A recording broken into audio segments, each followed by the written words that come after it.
नमस्ते दोस्तों, स्वागत है आप सभी का आपकी अपनी क्लास आत्मनिर्भर क्लासेस में। तो दोस्तों, इससे पहले वाली वीडियो में हम माध्य कैसे ज्ञात करते हैं वो अच्छी तरीके से सीख चुके थे। और माध्य जो होते हैं हमारा साधारण माध्य, कल्पित विधि के द्वारा माध्य और पद विचलन विधि के द्वारा माध्य हमने देखा था। आज हम देखेंगे दोस्तों कि माध्यक और बहुलक के सवाल आते हैं हमारे, जो मैंने आपको 5 साल के जो प्रश्न लिखाए थे फर्स्ट वीडियो में दोस्तों, उसी में जो आता है हमारा जो माध्य ज्ञात करने के जो सवाल थे, उन्हीं के साथ में जो वर्ग अंतराल वाले सवाल मैंने चारों लिखाए थे, वहां पर या तो आपको माध्य ज्ञात करने के लिए दे सकता है या बहुलक या माध्यक।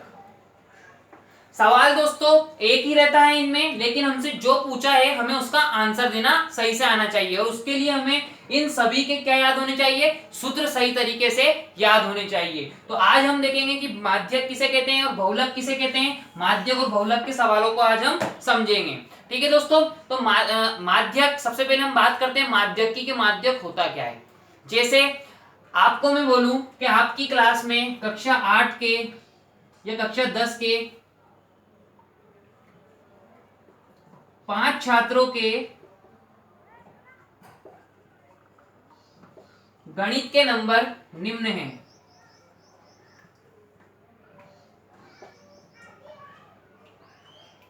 ठीक है दोस्तों, और आपको इनका माध्यक ज्ञात करना है। तो आप इसका माध्यक क्या कैसे ज्ञात करेंगे। माध्यक या माध्यिका भी हम इसे बोलते हैं कि आप इसका माध्यिका ज्ञात कीजिए या माध्यक ज्ञात कीजिए। तो कैसे इसका माध्यक ज्ञात करेंगे, तो हमें एक बात याद रखनी है कि अगर हमें माध्य ज्ञात करना होता था तो हम उन सभी नंबरों को जोड़कर उसमें जितने नंबर होते थे उनका भाग देते थे, तो हमारा माध्य आता था।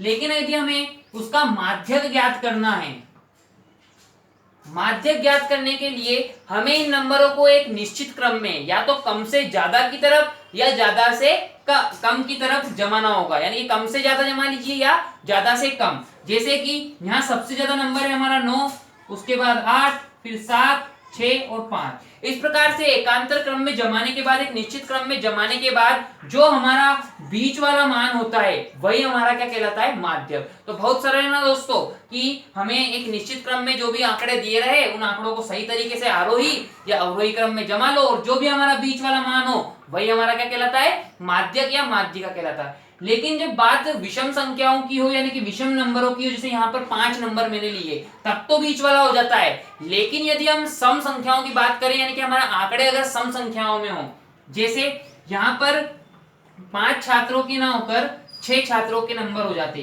तो मैं यहाँ एक नंबर और ऐड कर लेता हूँ 8। अब इस स्थिति में आपको अगर माध्यक ज्ञात करना है तो कैसे निकलेगा, तो वही बात है, पहले हम इन आंकड़ों को क्या करना है, एक निश्चित क्रम में जमाना है। जैसे 9, उसके बाद 8, फिर ये दो बार 8 था तो 2 बार में 8 लिख लूंगा, फिर वही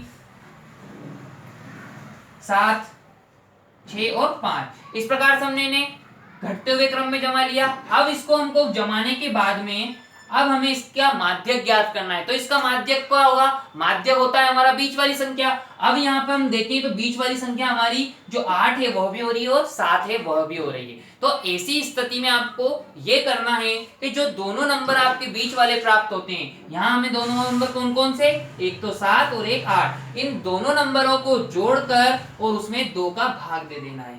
यानी कि 8 और 7 15, 15/2, यानी कि हमारा जो नंबर प्राप्त होगा 7.5। तो इस प्रकार से जो हमारे पास अगर सम संख्या में आंकड़े हो, तो सम संख्या में आंकड़े होने पर जो हमारा माध्यक या माध्यिका निकलती है वो हमारा nवां पद और n+1वां पद जो होता है उन दोनों को जोड़कर 2 का भाग दे देते हैं, तो वही हमारा उसका जो मान प्राप्त होता है वही हमारा उन आंकड़ों का जो होता है माध्यक होता है। यानी कि यहाँ हमारा जो 7.5 है, तो इन 6 नंबरों के लिए अगर हमें माध्यक ज्ञात करने के लिए बोला जाए तो हमारा माध्यक क्या होगा, 7.5 होगा। ठीक है, तो दोस्तों ये तो हुई साधारण सी बात कि माध्यक होता क्या है। आपके ऐसा प्रश्न आता नहीं है वैसे तो, साधारण सवाल तो हमारे जो बड़ा प्रश्न आता है 6 नंबर में, हम उसको अच्छी तरीके से देखेंगे कि एग्जाम में आने लायक सवाल कौन सा है और कौन सा एग्जाम में अधिकतर आता है। ठीक है दोस्तों, तो आइए देखते हैं। जैसे कि हमारा सवाल यहाँ पर लिखा हुआ है कि निम्न बारंबारता बंटन का माध्यक ज्ञात कीजिए या निम्न बारंबारता बंटन की माध्यिका ज्ञात कीजिए। इस प्रकार से सवाल लिखा हुआ दोस्तों, सबसे पहले हमें उसका याद होना चाहिए सूत्र कि माध्यक का सूत्र होता है हमारा m बराबर l प्लस n/2 माइनस सी बटे एफ इंटू ए। ये जो हमारा सवाल होता है दोस्तों, सूत्र होता है दोस्तों, किसका सूत्र होता है? ये माध्यक का। और माध्यक को हम प्रदर्शित करते हैं एम से। जैसे हम माध्य को प्रदर्शित कर रहे थे एक्स बार से, वैसे ही हम माध्यक या माध्यिका को प्रदर्शित करते हैं एम से। और इसका सूत्र होता है हमारा एल प्लस n/2 माइनस सी इंटू एफ प्लस एच।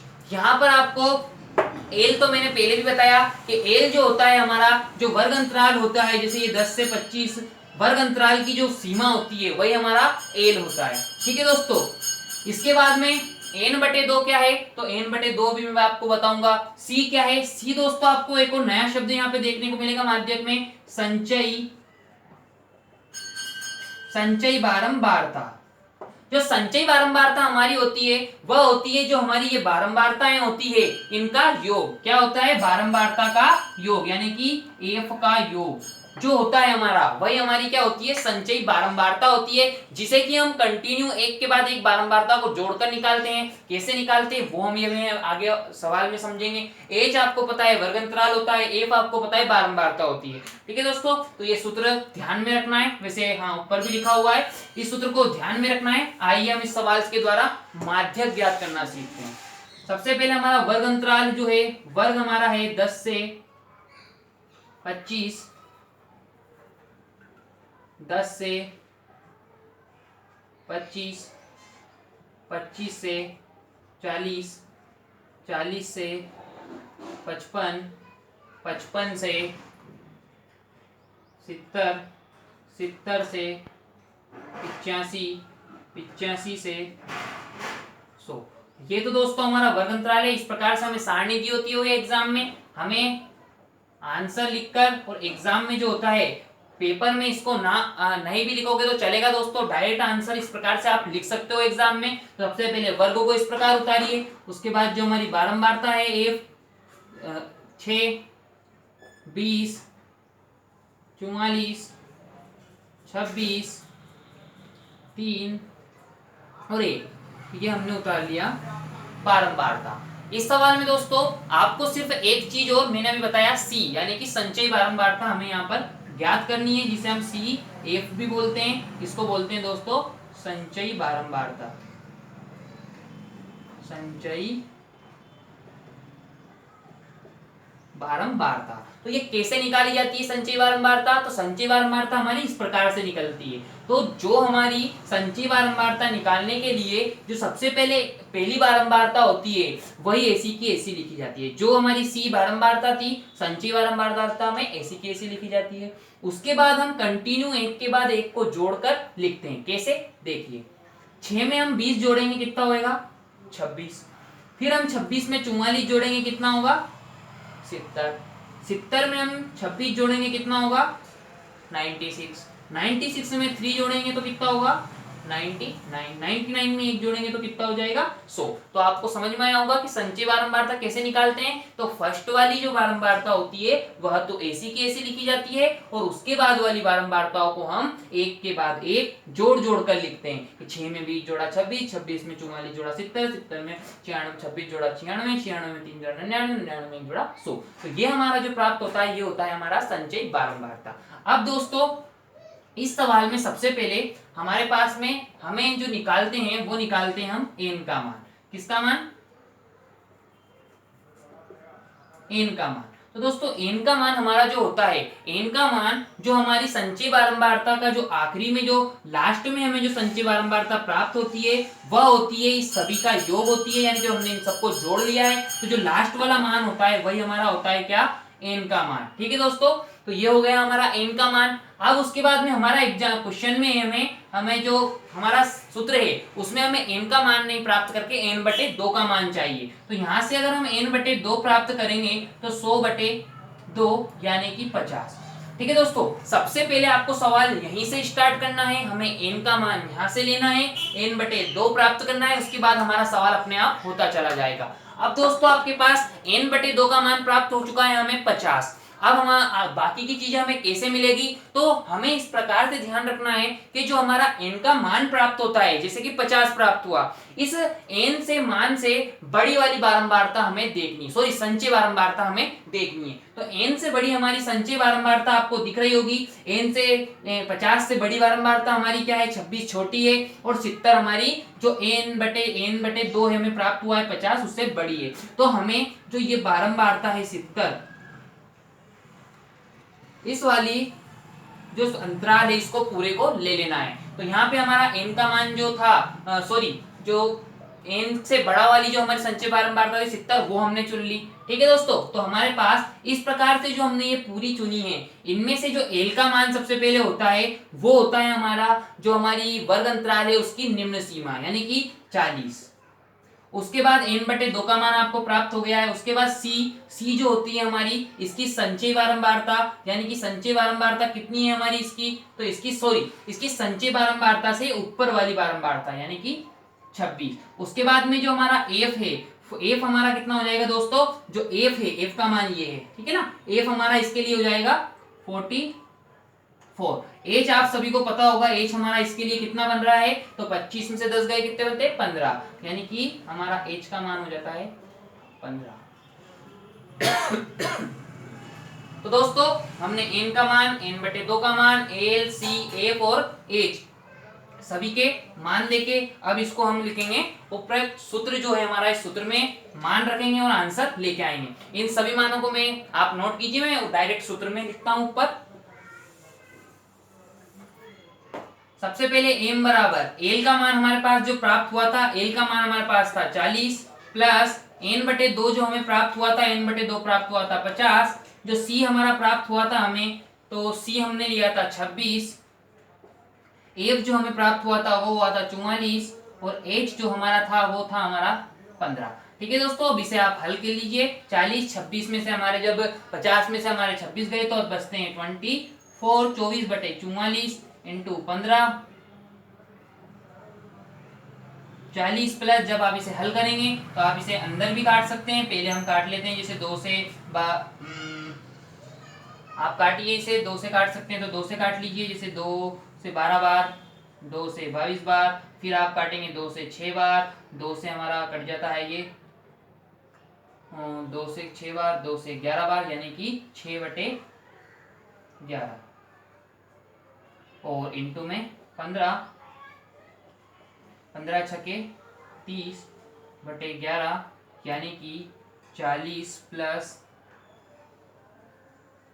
11 कम 11 11 दूनी 22। आपके पास बच जाएंगे कितने दोस्तों, 8 बचेंगे। तो हम इसको सोल्व करेंगे तो 11 दूनी 8 बचेंगे, 8 फिर पॉइंट लगाएंगे, 80 हो जाएगा, 11 साथी 77, 77 के बाद में आपके पास 3 बचेंगे, तो 11 दूना 22। इस प्रकार से आपका आंसर हो जाएगा 40 + 2, यानी कि हमारा इसका आंसर में दोस्तों, यहाँ पर इसका आंसर लिख रहा हूँ दोस्तों, तो आंसर हो जाएगा आपका, डायरेक्ट लिख लेता हूँ मैं इसको, 42। 40 में आप जब जोड़ेंगे तो 42.27 इसका, सॉरी 72 इसका हमारा आंसर हमें प्राप्त हो जाएगा। ठीक है दोस्तों, तो ये तो हुई हमारी बात किसकी,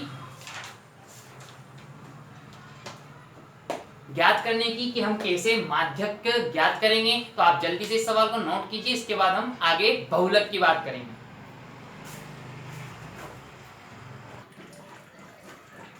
दोस्तों ये थोड़ा सा यहाँ करेक्शन, 15 छके 90 होएगा, 15 छके 90, तो आप इसे काटोगे तो ये कटेगा लगभग 8.18 बार, यानी कि 40 और 8 48 हो जाएंगे हमारे।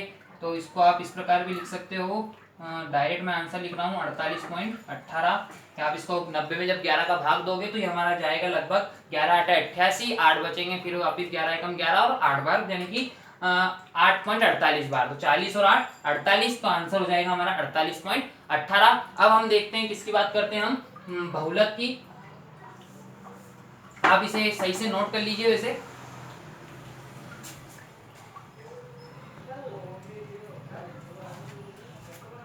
हाँ, तो दोस्तों हमने माध्यक की बात की, माध्यिका की बात की, उसके बाद हमारा अब लास्ट में जो बचता है बहुलक बचता है। हम बहुलक से संबंधित भी हमारा बड़ा सवाल 6 नंबर को मिलता है और बहुत ही सरल सवाल होता है बहुलक का।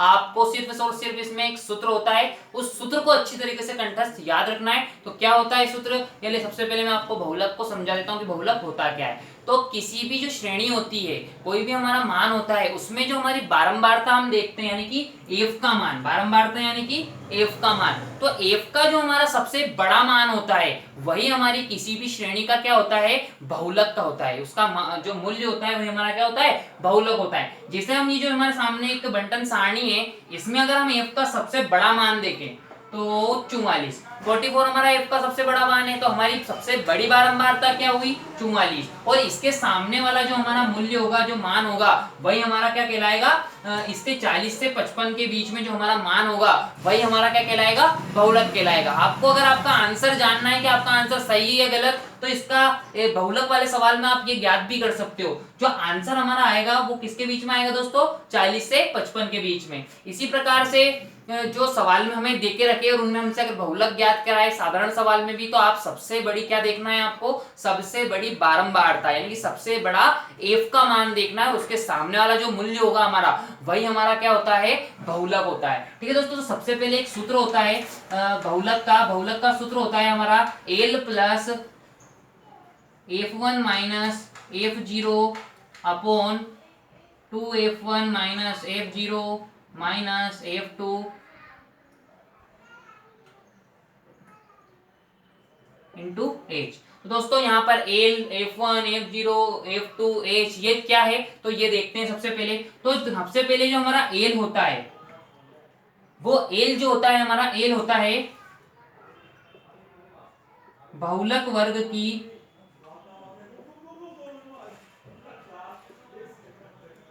निम्न सीमा, यानी कि वर्ग की निम्न सीमा।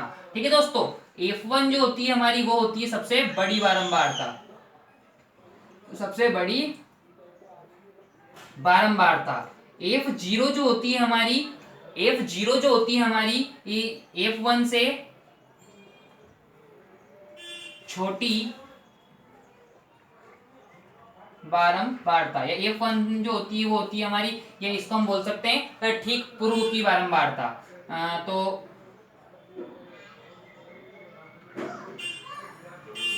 बहुलक वर्ग की बारंबारता,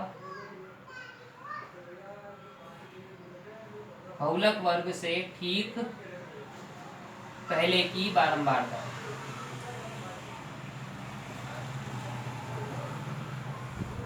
जो F2 होता है हमारा, वो होता है हमारा बहुलक वर्ग की बाद की बारंबारता, बहुलक वर्ग के ठीक बाद की बारंबारता। और H आप सभी जान चुके हैं अब तक, तो कि H होता है हमारा वर्ग अंतराल।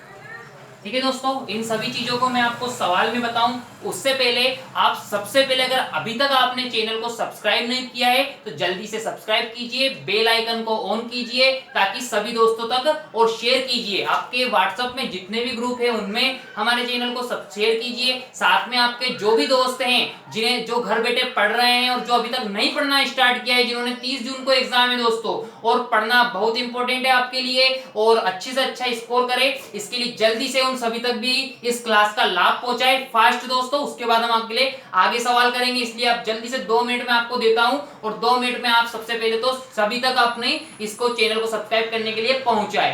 ठीक है दोस्तों, अब हम इस सवाल के बारे में बात करते हैं। तो हमारा एल यानी कि सबसे पहले मैंने बताया सबसे बड़ी बारंबारता हमें देखनी है, तो सबसे बड़ी बारंबारता हमारी क्या है, 44। तो यही हमारा किसका मान हो जाएगा दोस्तों, F1 का। सबसे बड़ी बारंबारता सबसे पहले हम क्वेश्चन में देखेंगे। उसके बाद में बहुलक वर्ग की निम्न सीमा, तो बहुलक वर्ग हमारा क्या हो जाएगा, 40 से 55, तो इसकी निम्न सीमा क्या होगी दोस्तों, 40। तो ये हो गया हमारा किसका मान, L का मान। F0 क्या होता है, बहुलक वर्ग से ठीक पहले की बारंबारता। तो बहुलक वर्ग क्या है हमारा, ये वाला, इससे ठीक पहले की बारंबारता क्या है, 20, तो F0 हो जाएगा 20। बहुलक वर्ग के बाद की बारंबारता यानी कि F2 हमारा हो जाएगा कितना दोस्तों, 26, और वर्ग अंतराल कितना है इनके बीच का, 15। क्या करना है, सिर्फ इसको आपको सूत्र में लिखना है। सूत्र है हमारा L प्लस यानी कि L यानी कि चलो एक बार और मैं लिख देता हूँ, L plus F1 minus F0 upon 2F1 minus F0 minus F2 into H। L का मान है हमारा 40 F2 का मान, F1 का मान है हमारे पास 44 माइनस F0 का मान है हमारे पास 20, साथ में हमारा जो 2F1 यानी कि 2F1 दोस्तों, F1 कितना है हमारा 44, तो 2F1 तो 2 इंटू 44 यानी कि 88 माइनस F0, F0 यानी 20 माइनस F2, F2 यानी कि 26 इंटू में हमारा 15 दोस्तों, 40 प्लस 44 में से हमारे 20 जाते हैं तो कितने बचेंगे दोस्तों 24 और 88 और माइनस माइनस प्लस हो जाएंगे दोस्तों, तो माइनस का चिन्ह आएगा क्योंकि बड़ी संख्या है। 20 और 26 हमारे हो जाएंगे दोस्तों यहाँ पर 46 और इंटू में 15। जब आप इसे सोल्व करेंगे तो 24 बटे 88 में से हमारे 46 गए तो 8 में से 6 गए 2, 8 में से 4 गए 4 इंटू में 15। दोस्तों आप इसको सोल्व कीजिए, आपका आंसर मैं आपको बता देता हूं डायरेक्ट, आपका आंसर आना चाहिए दोस्तों 48.57। इसमें आप भाग देकर गुणा कीजिए, आपका आंसर आना चाहिए 48.57, जो कि हमारा इसका आंसर है दोस्तों। मैंने बताया था आपको कि हमारा जो आंसर होगा वो 40 से 55 के बीच में होगा, तो आप देख सकते हैं हमारा जो आंसर आया है वो आया है 48। तो दोस्तों हमने इस प्रश्नावली 17 की बात की। आपको इससे पहले जो मैंने 5 साल के क्वेश्चन लिखाए थे तो उन्हीं क्वेश्चन को आपको ध्यान रखना है, उन्हीं क्वेश्चन में से माध्य भी पूछा जा सकता है, उन्हीं क्वेश्चन को आपको माध्यक के रूप में पूछा जा सकता है, उन्हीं क्वेश्चन को आपको बहुलक के रूप में भी पूछा जा सकता है। बस आपको करना इतना है कि सूत्र आपको कंठस्थ याद रखना है, सूत्र याद रखिए तो आपका सवाल सही होगा। ठीक है दोस्तों, तो आज की क्लास को यहीं समाप्त करते हैं। इसके बाद हम नई प्रश्नावली अगली क्लास में स्टार्ट करेंगे। आप घर बैठे स्वस्थ रहिए और घर बैठे अपनी पढ़ाई को जारी रखिए। आपके जो एग्जाम होने वाले हैं उनको आप बहुत अच्छा स्कोर करेंगे, यही आशा है। ठीक है दोस्तों, तो आज की क्लास समाप्त करते हैं। जय हिंद, जय भारत।